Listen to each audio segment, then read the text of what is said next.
은혜를 받는 것 같은데 이 말씀도 중요한데 오늘 설교를 날마다 아이들 귀에 들려줘야 될 것 같습니다. 오늘은 어린이 주일과 어버이 주일이 합쳐진 뭐 이름을 어떻게 할까 하다가 그냥 어버린 주일 이렇게 생각을 하고 있습니다. 예, 내일이 또 어버이 주일 아니겠습니까? 그래서 오늘 이 말씀을 함께 보고 있는데요. 또 어른들에게는 이 본문이 어떤 의미일까? 예, 오늘 이 본문 자체에 대한 내용은 우리 전사님께서 너무나 명쾌하게 우리 모두에게 말씀해 주셨습니다. 이 신명기라는 것은 이런 뜻을 가지고 있습니다. 따라하겠습니다. 두 번째 율법. 예, 두 번째로 우리에게 주어진 율법이에요. 왜 두 번째냐면 지금 이 신명기는요 6장부터 30장까지가 모세의 설교입니다. 굉장히 긴 것 같지만 한 편의 설교가 세 가지로 나누어져 있습니다. 그 중에서 6장에서 설교가 시작이 되고 그 세 개의 설교 중에 첫 번째 설교의 서론이 지금 읽었던 4절부터 9절까지 말씀이에요. 여러분, 지금 이스라엘은 어떤 상황이냐면 40년 동안 광야를 돌다가 이제 눈앞에 여리고성을 탁 두고 요단강을 사이에 두고 있는 상황이 됐습니다. 원래 스케줄은 뭐예요? 40년 전에 강을 건넜어야 돼요. 기억나세요, 여러분? 근데 왜 못 건넜습니까? 예, 이스라엘에게는 꺼내기 싫은 과거죠. 민수기 13장에 가보면 그 사건이 잘 기록되어 있습니다. 정탐꾼을 보내서 그 땅을 정탐을 시켰는데 그 정탐을 하고 돌아온 정탐꾼들이 하는 평가가 무엇이었냐면 부정적이고 거기 본문에 보니까 뭐라고 나오냐면요. 밤새 통곡했다. 우리 망했다. 왜냐하면 그 땅에 가보니까 기본 다 2m 이상의 막 우린 다 루저야. 거기 따지면 그죠? 2m 이상이고 막 포도가 막 수박 같고 어렸을 때 봤던 성경 만화가 떠오르네요. 막 그 땅을 도저히 정복할 수 없을 것 같은 막 그런 땅인 거죠. 그래서 그 정탐꾼들은 밤새 원망하고 하나님 앞에서 여호수아와 갈렙을 제외하고는 하나님을 불신앙하는 이야기들을 내뱉게 됩니다. 그래서 그때 뭐라고 말씀하세요? 너희가 말한 대로 내가 너희에게 시행하리라. 여러분, 불평하고 불만하는 것은 이렇게 위험한 겁니다. 내가 너희가 말한 대로 너희에게 행해주겠다. 그래서 어떻게 하셨냐면 정탐꾼들이 40일 동안 거기서 이제 정탐을 했는데 하루에 몇 년씩, 예, 주님은 복리도 아니에요. 복리예요. 하루를 1년에 대입해서 40년 동안을 이스라엘이 광야에서 방황을 하게 된 거죠.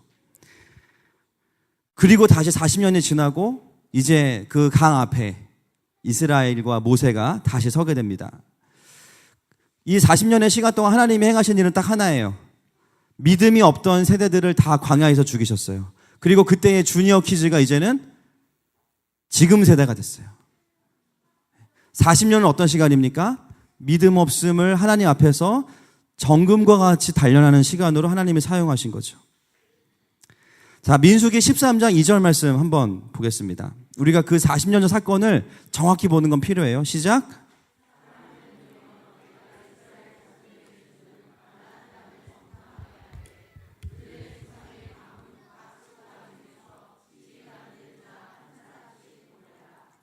아멘.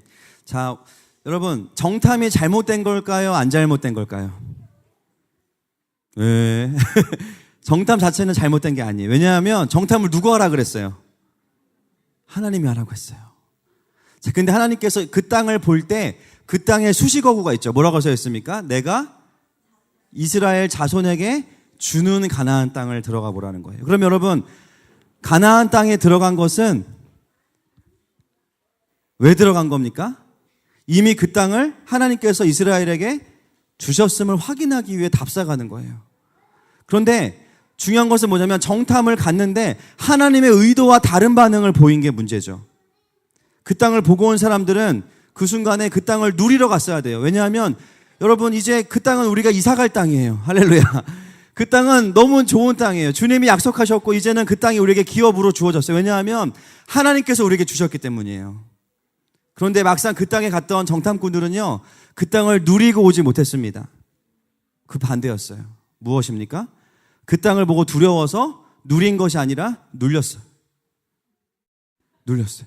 두려운 거죠. 하나님이 주신 땅을 누려야 되는데 그 땅을 바라면서 눌리고 돌아온 거예요. 여러분, 그 거대한 현실 앞에서 순식간에 하나님을 잊어버린 사람들은 마음에 눌림이 오기 시작해요. 여러분, 우리가 왜 세상에 마음에 눌릴 때가 있습니까? 내가 세상에 파송된 목적을 잊어버렸기 때문이에요. 나를 보내신 분이 누구이신지를 잊어버렸기 때문입니다. 정탐이 실패한 것은 정탐 자체가 잘못된 것이 아니라 하나님을 잊어버린 것이 이스라엘에게는 큰 실수였던 것이죠. 우리가 하나님을 잊어버리는 순간 우리의 인생은 누리는 삶에서 눌리는 삶으로 떨어져 버릴 수밖에 없습니다. 우리가 세상 근심에 눌리는 이유는요, 근심이 커서가 아니라 근심보다 크신 하나님을 잊어버리기 때문이에요. 세상 문제가 커 보이는 이유는 이미 믿음의 싸움에서 우리가 져버렸기 때문입니다. 이스라엘이 정탐에서 실패한 것은 정탐이 잘못돼서가 아니라 하나님을 의지해야 되는 상황에서 그들이 하나님을 잊어버렸기 때문입니다. 그리고 40년이 지난 거예요. 그 한 번의 실수가 40년을 이스라엘을 큰 방황의 시간을 보내고 40년이 지난 거예요. 그리고 다시 그 땅 앞에 섰을 때 모세가 했던 것은 정탐을 시키지 않았습니다. 모세는 오늘 뭐 하고 있습니까? 설교하고 있는 거죠. 여러분, 신명기가 굉장히 복잡한 것 같지만 한 가지의 메시지가 있어요. 뭐냐면요, 여호와를 잊지 말라는 거예요. 아멘이십니까?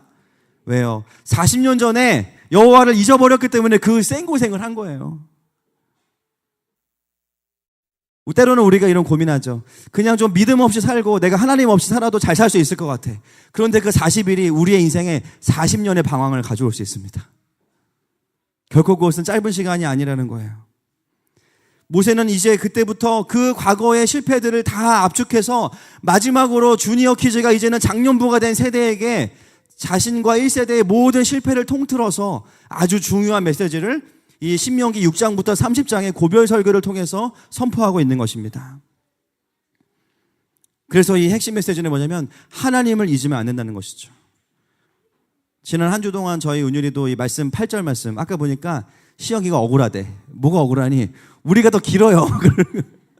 보니까 엄청 길어. 엄청 길어. 근데도요, 그 한 절 외우는 것도 쉽지가 않더라고요. 마지막에 여호와시니 이게 안 돼가지고 막 계속 이거 외우다가 앞에 거 까먹고 막 계속 그러는데, 근데 그 외우는 소리를 계속 들으면서 제 귀에 딱 와닿는 마음이 한 가지가 있었어요. 뭐냐면 내 여호와는 오직 유일한 여호와이시니.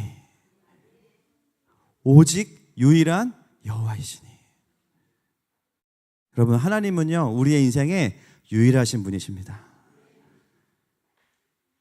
광야 1세대든 광야 2세대든 잃어버리면 안 되는 것이 있어요. 그것은 뭐냐면 우리의 인생을 도와주고 구원하실 수 있는 유일한 분은 여호와 하나님 한 분뿐이시라는 거죠. 지금 이 신명기에 나와 있는 수많은 율법은 너희가 이대로 하면 복 받고 잘 될 거야. 그러나 이렇게 안 하면 벌 받을 거야. 단순히 화복을 말씀하고 있는 것이 아니에요. 우리 전사님 말씀하신 것처럼 이 율법의 핵심은 뭐냐면 여호와를 힘써 사랑하는 것입니다. 마음과 뜻과 힘을 다해 여호와를 사랑하는 것입니다. 그것을 모세가 자신의 전체 인생을 통틀어서 다음 세대, 아니 지금 세대인 이제 가나안 세대를 시작하는 이 세대들에게 말씀하고 있는 것이죠. 이것이 바로 쉐마 이스라엘의 영광이죠. 그래서 모세는 무엇을 이야기하냐면 그 정탐꾼들이 했던 여호와를 잃어버렸던 실수를 하지 않기 위해서 가정이라는 구조에게 선포하고 있는 거예요. 부모는 자녀에게 날마다 이 말씀을 선포해라. 할렐루야. 왜 가정일까요? 아주 간단한 이유가 있습니다. 뭐냐면요, 가정은 맨날 보기 때문이에요. 그리고 가장 먼저 주신 권위자가 부모님이기 때문이에요. 이것은 굉장히 중요해요. 여러분, 40년 전에 정탐꾼들이 실패했던 이유가 여호와를 잊어버렸기 때문인데, 문제는 뭐냐면요, 여러분, 그리스도인들이 현실을 보는 것은 옳은 겁니까? 틀린 겁니까? 틀린 거 아니에요. 근데 현실만 보면은요, 안 돼요. 뭘 봐야 될까요? 현실 위에 계신 하나님을 봐야 됩니다. 아멘이십니까? 여러분, 실제로 이 신명기 설교가 끝난 다음에 여호수아 2장에 가보시면 또 정탐꾼을 보내요. 여리고성에 보내서 누구를 만나죠? 기생? 라합을 만나요. 그런데 이때의 정탐은 민수기 13장의 정탐과는 전혀 달라요. 왜냐하면 그 땅에 가서 이 정탐꾼들이 뭐를 확인해요? 이미 그 땅에 하나님의 소식이 들려져서 간담이 녹아있는 사람들을 확인하고 돌아옵니다. 할렐루야. 정탐을 가는 이유는 이거예요. 하나님께서 이미 그 땅을 우리에게 주셨다는 것을 확신하고 돌아오는 거죠. 그게 바로 40년 전의 정탐과의 차이점입니다. 여러분, 그리스도인들은 현실을 외면하거나 도피하는 사람들이 아니에요. 우리는 현실을 돌파해야 되는 사람들입니다. 그런데 그 돌파는 어디서 일어납니까? 이 현실을 해석해 주시는 하나님의 음성을 듣고, 이 땅에서 일하고 계시는 하나님의 일하심을 듣고, 우리는 이 땅에서 우리가 무엇을 해야 되는지 소망을 갖고 살아가게 될 때 우리는 일하시는 하나님께 쓰임받는 백성이 되는 것입니다. 때로는 청년들이 현실 속에서요, 누리기보다는 많이 눌리죠. 청년만 그렇습니까? 많은 분들이 그래요. 왜 그렇습니까? 여전히 우리 안에 현실만 바라보는 감각이 발달되어 있기 때문이에요. 그 위에 계신 하나님의 인도하심과 일하심과 하나님의 예비하심은 바라보지 못하기 때문입니다. 모세는 오늘 여호수아와 그 다음 세대에게 이것을 도전하고 있는 것이죠. 너희들이 가나안 땅에 들어가면 많은 눈에 보이는 것들이 하나님의 백성들로 하여금 하나님을 섬기지 못하게 할 것이다. 그 땅에는 또봇도 있어. 그 땅에는 카봇도 있고, 그 땅에는 마루 인형도 있어. 그 땅에는 어른들이 좋아하는 골프 의류도 있어. 좋은 백도 있어. 그러나 너희들은 기억해라. 오직 여호와는 유일하시다. 그 땅에는 돈도 있어. 그러나 너희들은 기억해라. 오직 여호와는 유일한 하나님이시다. 그 사소한 삶의 문제의 모든 영역에 있어서 하나님은 하나님의 백성들이 어떻게 살아야 되는지를 오늘 신명기의 설교를 통해서, 모세를 통해서 우리에게 말씀하고 있는 것입니다. 여러분, 부모들이 다음 세대에게 끊임없이 하나님의 그림을 그려주고 하나님의 말씀을 선포해 준다면 다음 세대들은 결코 현실만 바라보지 않을 것입니다. 반드시 그 현실 위에 계시는 하나님을 보게 될 거예요. 아멘이십니까? 그리고 세상을 해석해주는 아빠 엄마의 그 말씀을 들으면서 아이들은 세상을 눌림의 대상으로 바라보는 것이 아니라 누릴 수 있고 정복해야 되는 대상으로 바라보게 되는 것이죠. 사랑하는 여러분, 그러므로 영적인 아비 세대의 역할은요, 모세와 같은 역할을 감당하는 것입니다. 이 신명기 말씀을 오늘 일주일 동안 외운 아이들을 보시면서 여러분 어떤 마음이 드셨어요? 제 인생에 금식 열흘 딱 한 번 해봤는데, 열흘. 제가 누구에게도 말하지 않았어요. 왜냐하면 그 왜 열흘을 했냐면요, 동기가 좀 창피합니다. 왜냐하면 그 기도원에 갔는데 이제 이렇게 안수하는 분이 계세요. 이렇게 안수하고 금식을 이렇게 진단을 내려주세요. 너는 7일, 너는 15일 막 이렇게 하세요. 근데 이분이 저한테 이제 안수하시더니, 그때 제가 뭐 전도사니까 전사님은 열흘 하셔야겠다 그러고, 열흘을 어떻게 하냐고, 열흘을 죽을지도 모른다고. 구원의 확신은 있지만. 근데 그 다음 이 권사님께서 하신 그 말이 저를 금식으로 딱 들어가게 만들었어요. 딱 이 한마디 하셨어요. 열흘 못 한다고요? 아이고, 우리 집 개도 3일 금식하는데.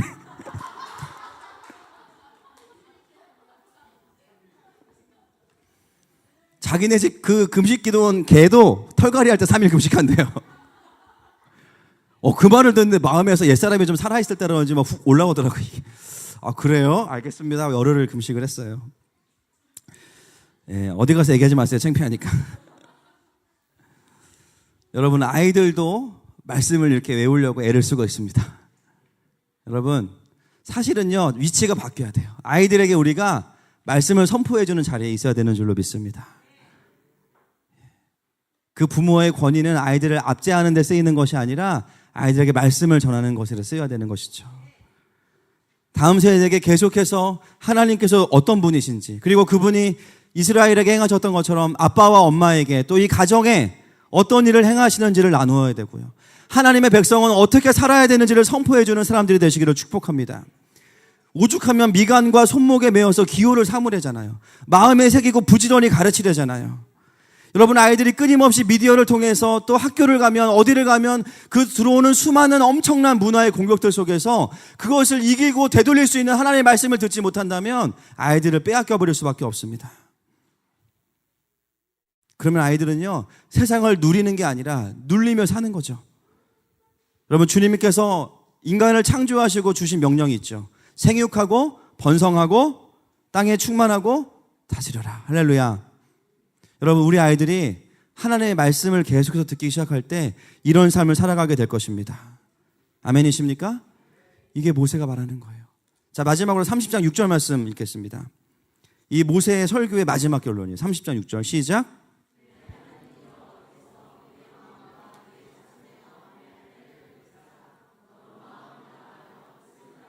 내 하나님 여호와를 사랑하게 하사. 아멘. 여러분, 이 쉐마 말씀은 굉장히 유명한데요. 여러분, 유명한 말씀일수록 함정이 있어요. 뭔지 아십니까? 그 본문만 너무 유명해요. 진짜 쉐마는 6장부터 30장 전체가 다 쉐마거든요. 근데 4절부터 9절까지만 쉐마로 우리가 느낄 때가 많아요. 6장은 쉐마의 시작이면 30장은 쉐마의 마지막인데요. 마지막에 가서 모세가 내리는 결론이 사실은 더 큰 의미가 있습니다. 여러분 30장 1절부터 나중에 보시면요. 마지막에 모든 결론을 다 뒤집어 버려요. 모세가. 뭐냐면요. 너희가 이렇게 열심히 할 건데 중요합니다. 근데 실패할 거야. 너희들은 다 흩어질 거야. 그리고 다시 내가 모을 때가 올 거야. 그러면서 모세가 마지막으로 예언적으로 던지는 메시지가 이 30장 6절 말씀이에요. 언제 그것이 온전히 이 쉐마의 모든 말씀이 완성되냐? 그것은 너희들의 마음에 할례가 올 때야. 여러분 쉐마의 결론은 여기에 있습니다. 여러분 수많은 무슨 학당 막 이런 쉐마를 이야기하는 많은 분들이 유대인 교육법을 얘기하면서 뒤에는 얘기하지 않아요. 여러분 이것은 사실 전체가 다 중요합니다. 여러분 유대인들은요 한 번도 이 교육법을 떠난 적이 없어요. 날마다 레위기를 외우게 하고 오경을 외우게 시키는데요. 중요한 건 뭐냐면 유대인들이 구약을 보면 실패했어요. 나라가 망했어요. 그리고 여호와를 잊어버렸어요. 여러분 유대인 교육법으로 우리가 뭐 세상의 부를 80%를 유대인이 가지고 있고 좋은 학교에 가고 리더가 되고 여러분 유대인 교육의 핵심은 그런 게 아닙니다. 유대인 교육의 핵심은 뭐냐면요 여호와를 잊지 않는 것입니다. 아멘이십니까? 만약에 유대인 교육법을 그런 아이들을 잘 되게 하는데 사용한다면 그분은 적어도 말씀을 오해하고 있는 거죠. 모세는 쭉 이야기하면서 마지막에 내리는 결론이 그런데 실패할 거라는 거예요. 왜요? 사람의 열심에 근거한 교육은 반드시 실패할 수밖에 없어요. 여러분이 마음의 할례가 의미하는 게 무엇입니까? 이것은 십자가의 복음입니다. 회심을 경험하지 않은 아이에게 아무리 기계적으로 말씀을 때려놓는다 해도 이 아이들에게 말씀은 능력으로 나타나지 않을 거예요. 여러분 유대인 교육은 컨텐츠가 아닙니다. 그건 생명이에요. 하나님의 말씀은 그냥 유대인의 교육 방식을 가져오는 수준이 아니에요. 복음을 통과하지 않은 아이들은 아무리 말씀을 외우게 해도 기계적으로 암송하는데 거기에 능력이 나타나지 않을 겁니다. 왜요? 모세는 그것을 말하고 있는 거예요. 정말 마음과 뜻과 힘을 다해서 여호와를 사랑하는 아이를 키우기 원하십니까? 그렇다면 아이들의 마음에 할례가 있어야 돼요. 그것은 뭐냐면 아이들이 복음의 능력을 경험하는 것이 필요하다는 거죠. 십자가 없이는 불가능한 것입니다. 율법과 인간의 성실함 위에 말씀의 기초를 쌓는 것은 율법주의로 아이들을 빠뜨리는 길이 될 수 있습니다. 굉장히 위험한 거예요. 쉐마의 시작을 안다면 쉐마의 마지막도 우리는 알아야 됩니다. 이렇게 좋은 말씀이 신명기에 있는데 왜 유대인들이 실패했을까요? 방법을 안 지킨 게 문제가 아니에요. 그들에게 복음이 풀어지지 않았기 때문이죠. 여러분 우리가 특히 다른 교회도 마찬가지로 하늘마음교회 목적은 우리 아이들을 유대인 만드는 게 아니라 성령 충만한 그리스도인 만드는 것입니다. 아멘이십니까? 반드시 복음이 풀어져야 돼요. 그러므로 신명기의 메시지는 복음을 통해서 다시 해석돼야 될 필요가 있습니다. 그 마음의 할례, 십자가의 은혜와 보혈의 능력. 가정에 복음이 선포되고 적용되어져 있을 때 이것이 가능한 것이죠. 여러분 아무리 우리가 말씀 교육을 열심히 해도요 애들에게 복음이 풀어져 있지 않으면 애들에게는 말씀이 말씀으로 오지 않고 따라하겠습니다. 율법으로 오는 거예요. 여기 피해자 많으세요. 제가 보니까 피해자. 복음으로 오지 않고 율법으로 왔어요. 다 알아. 복음 다 알아. 그런데 너는 잘 몰라. 목사님 그 교리 들어본 거예요. 그 말씀 다 아는 거예요. 근데 경건의 능력이 없어. 왜 그렇습니까? 말씀을 외우지 않아서가 아니에요. 복음의 능력이 풀어져 있지 않기 때문이에요. 우리는 종교 예절 교육을 하는 사람들이 아닙니다. 엘리트 종교인을 만드는 것도 아닙니다. 유대인 서당을 만드는 것도 우리의 교육의 목적이 아니에요. 우리의 교육의 목적이 무엇입니까? 음부의 권세가 이기지 못하는 복음의 능력을 아는 살아있는 교회를 세우는 것입니다. 우리의 자녀들이 살아있는 교회가 되는 거예요. 그래서 가나안이든 세상이든 나가서 싸울 수 있는 아이들을 키워내는 것이죠. 왜요? 그들과 하나님께서 함께 하시기 때문입니다. 그러므로 아이들에게 우리가 열심히 부지런히 가르치는 성실함과 함께 뭐가 필요하냐면요, 복음의 베이스가 필요한 거죠. 아무리 아이들을 때리고 가르쳐서 외우게 한들 아이들 안에 생명의 열매로 그것이 드러나지 않으면 결국 아이들은 율법으로 받아들일 수밖에 없는 것입니다. 이거는 흉내를 낸다고 되는 것이 아니라 첫째는 부모가 진짜 회심한 사람이어야 돼요. 가정 안에 복음의 베이스가 흘러가야 됩니다. 성령의 열매로서 교육의 은혜가 나타나야 됩니다. 그리고 여러분, 말씀을 부지런히 가르치시면서 제가 도전하고 싶은 것은 여러분 기도하시기를 축복합니다. 뭘 기도해야 되냐면, 주님, 우리 아들 구원해 주세요. 우리 딸 구원해 주세요. 매일 엄마 아빠 따라서 교회는 나오지만 아직 십자가의 은혜는 몰라요. 그것이 자신에게 어떤 의미인지 몰라요. 그 복음을 알게 해주세요. 그 복음이 풀어질 때 그 복음 위에 말씀이 풀어지는 것입니다. 많은 모태신앙들이 이 긴장 속에 그동안 희생되며 살아왔죠. 자신에게는 은혜가 온 적이 없는데 무조건 해야 되는 거예요. 하나님을 사랑하는 개념이 아니라 분명히 부모님은 사랑하는 개념으로 가르쳤는데 아이들은 율법으로 받아들이는 거죠. 이것이 쉐마의 처음과 끝입니다. 여러분, 우리가 복음을 간구하면 율법과 사람의 열심으로 자녀들을 키울 수 있어요. 그러나 그러면요, 우리가 할 수 있는 간증은 뭐밖에 없는지 아세요? 내가 잘했다는 거예요. 내가 열정적이었다라는 거예요. 우리가 듣고 싶은 것은 그것이 아닙니다. 아멘이십니까? 우리가 듣고 싶은 이야기가 뭐예요? 복음의 능력이라는 것이죠. 우리 아이들에게 밖에서부터 주어졌던 교육이 아니라 그들 안에서 복음이 움트고 그 복음의 말씀이 더해져서 아이들 안에서 성령의 열매가 맺혀지고 가는 곳마다 하나님의 임재가 함께해서 아이들 입에서도 엄마가 말씀하신 그 하나님이 내 삶에도 일하고 계셔. 아빠가 말씀하신 그 하나님이 내 삶에 일하고 계셔. 나에게 복음의 능력이 있어. 그것이 우리 아이들을 통해서 우리에게 들려져야 되는 것입니다. 여러분, 그래서 우리가요, 부지런히 말씀을 가르치면서 우리의 가정 안에 복음이 더 풀어질 수 있기를 축복해요. 말씀 암송과 함께 해야 될 거, 성경 전체의 주제인 십자가 복음이 아이들에게 들려질 수 있는 기회를 자주 가지시기를 축복합니다.